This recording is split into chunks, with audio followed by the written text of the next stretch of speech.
Oi gente, belezinha? Estamos aí mais uma semana, um cabelinho meio esquisito aqui. Mais uma semana dentro da parte de metabolismo, né? Vocês devem ter percebido uma grande mudança, deixa eu baixar isso aqui também. Vocês devem ter percebido uma boa mudança, deixa eu um pouco melhor, né? Em relação ao que a gente estava fazendo de cálculos, de enzimas, etc. E tal, né? O metabolismo ele é um pouco mais difuso até nesse sentido, porque isso envolve uma série de processos de transformações bioquímicas. É claro que existe todo um cabedal quantitativo por detrás disso, mas a gente persegue um caminho mesmo dos livros de graduação. Nesse sentido, vamos começar a comentar alguma coisa aqui a respeito da chamada via das pentoses. Tá? Então, voltando um pouco à fita. A fita, né? Imagina, da época da fita. Voltando um pouco à fita. Nós entramos em metabolismo, entramos na via glicolítica, anaeróbia.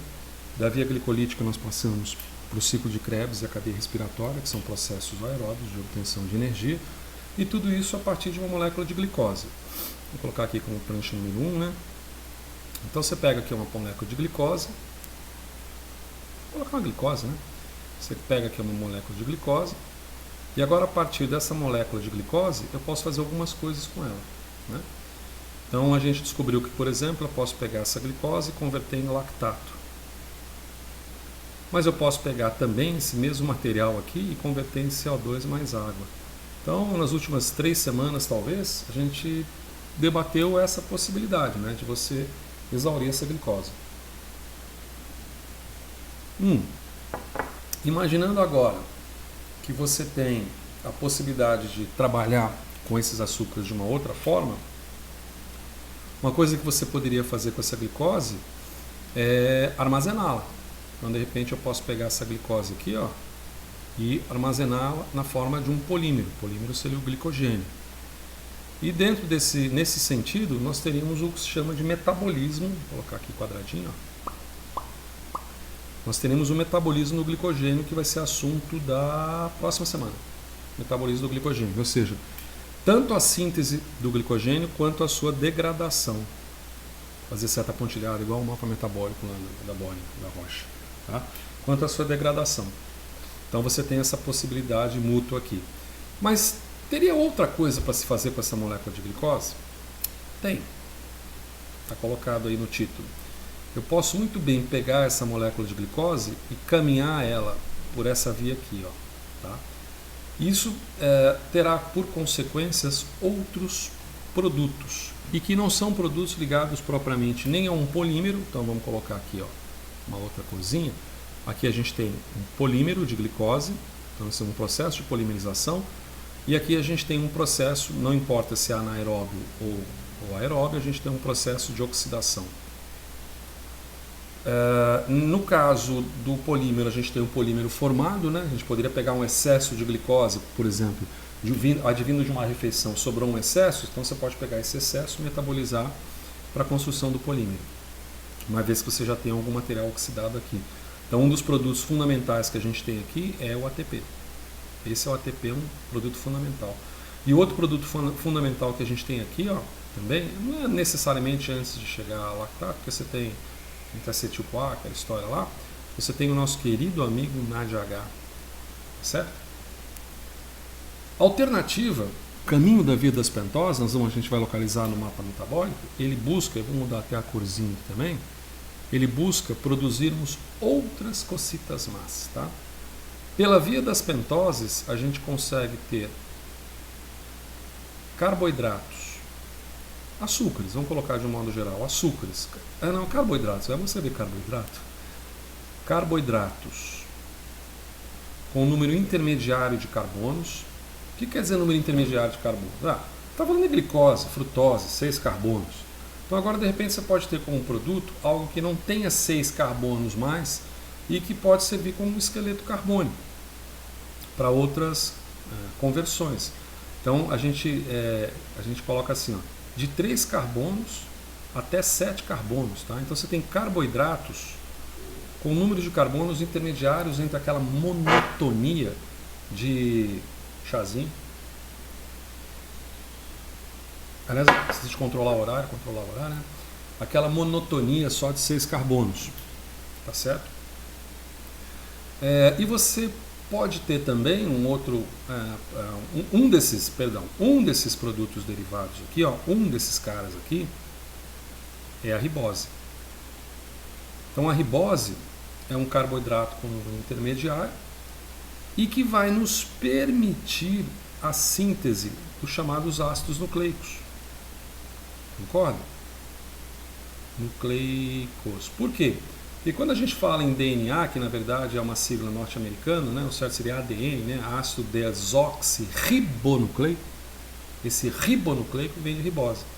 Então, tanto DNA quanto RNA, esse R, o ribonucleico deoxirribonucleico, vem da ribose. Então, essa via por si só já é vital, porque é o centro do mapa metabólico, ou melhor, o centro metabólico em que se produz essa molécula de ribose.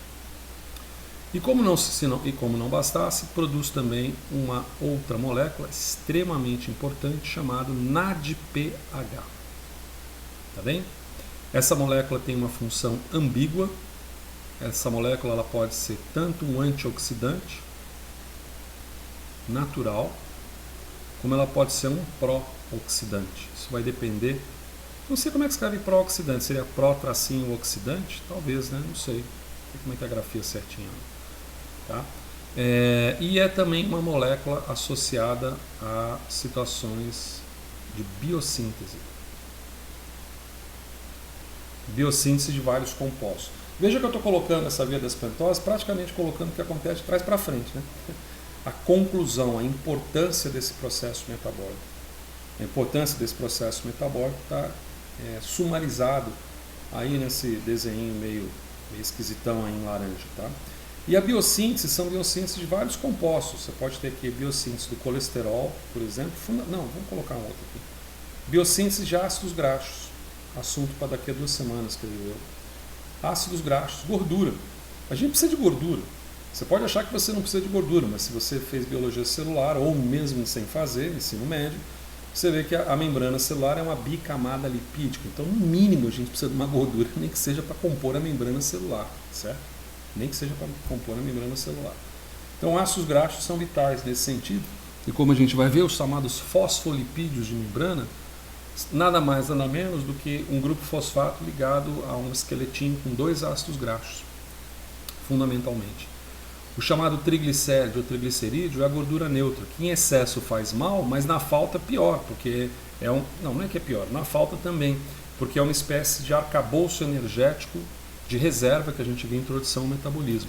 E fundamental, você fica sem glicose, a sua glicose, por ser bastante hidratada, polihidroxialdeído, você exaure ela rapidamente, em 2 dias, 3 dias. A gordura leva meses e é o que mantém a subsistência de um indivíduo sob inanição prolongada. Uma outra produto biosintético que a gente vai ver é o colesterol, que é mais ou menos a mesma história da gordura, do ácido graxo. É mal? Não é mal. Tem até o mau colesterol, inclusive o mau colesterol, como a gente vai ver, nem colesterol é uma proteína. É uma mistura, na verdade, proteína com gordura, que contém colesterol esterificado, por exemplo. Mas o colesterol ele é necessário. A membrana biológica ela sofreria um processo de criostase se não tivesse moléculas de colesterol, que tem uma estrutura lipídica aromática. São 4 anéis fundidos, não é propriamente aromática, mas 4 anéis fundidos, completamente diferente de uma estrutura de hidrocarboneto linear, que é o ácido graxo.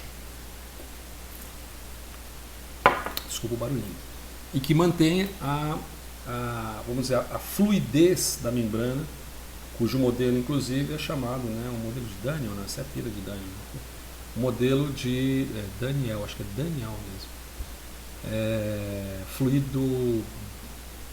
Como é que é? Modelo de fluido. Bom, uma bicamada lipídica, mas um modelo fluido em que as proteínas, você tem periféricas, tem integrais, você tem um movimento muito grande ali. E o colesterol ajuda muito isso.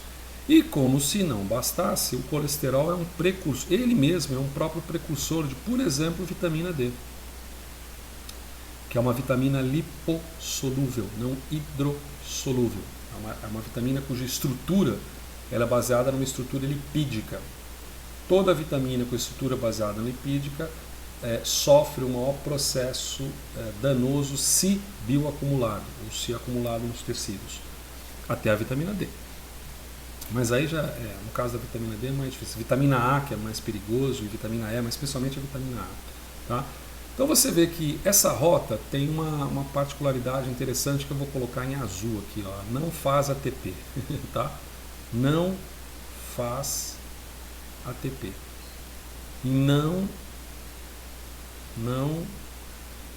é uma rota catabólica. Ela não é catabólica, ela não pretende extrair a energia, vamos dizer assim, retida nos compostos, nas ligações químicas dos compostos. Ok? Ela tem uma outra vertente, essa vertente é produzir açúcares com números intermediários de carbono, produzir a ribose para a síntese de ácido nucleico, produzir essa molécula chamada NADPH, que por sua vez tem uma série de funções biológicas. Vamos ver essa NADPH do que se trata, rapidinho. Isso aqui é o velho e bom Jmol, Jmol. Como eu já puxei aqui antes, posso puxar aqui de novo, mas se a gente digitar aqui, ó, NADH, será que se digitar com letra maiúscula vai? Deixa eu ver, NADH, às vezes vai, né? Vamos ver. Tá com cara que vai. Foi. Esse aqui é o NADH. Essa aqui é a estrutura do NADH. Nicotinamida, um anel de nicotinamida. Aqui, ó. Esse aqui é o anel de nicotinamida. Adenina de nucleotídeo. A adenina está aqui, ó. Essa aqui é uma adenina de nucleotídeo. Tá? E aí você tem uma estrutura fosforilada para grupos fosfato aqui interno. Lembrar que o NADH, quando ele sofre uma oxidação, ele libera um par de elétrons e um próton na sua estrutura. Mas memoriza esse bichinho aqui. Ah, não memoriza não, deixa eu abrir outro aqui, fica mais fácil. Não precisa memorizar nada não. Eu abro outro aqui, ó. Isso aqui é a estrutura do NADH. Agora eu vou colocar aqui do lado e vou tirar esse carinha aqui da nossa frente. Vamos puxar aqui a estrutura do NADPH. Eu vou colocar aqui. Opa! NADPH.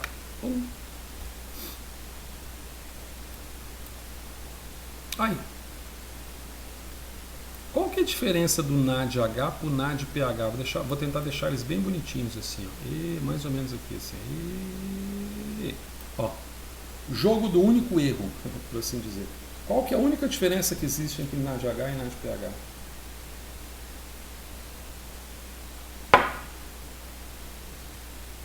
Esse cara aqui, ó, um fosfato. Cara, isso muda completamente as funções biológicas dele, completamente. O NADH, ele está associado à produção de energia metabólica, fundamentalmente.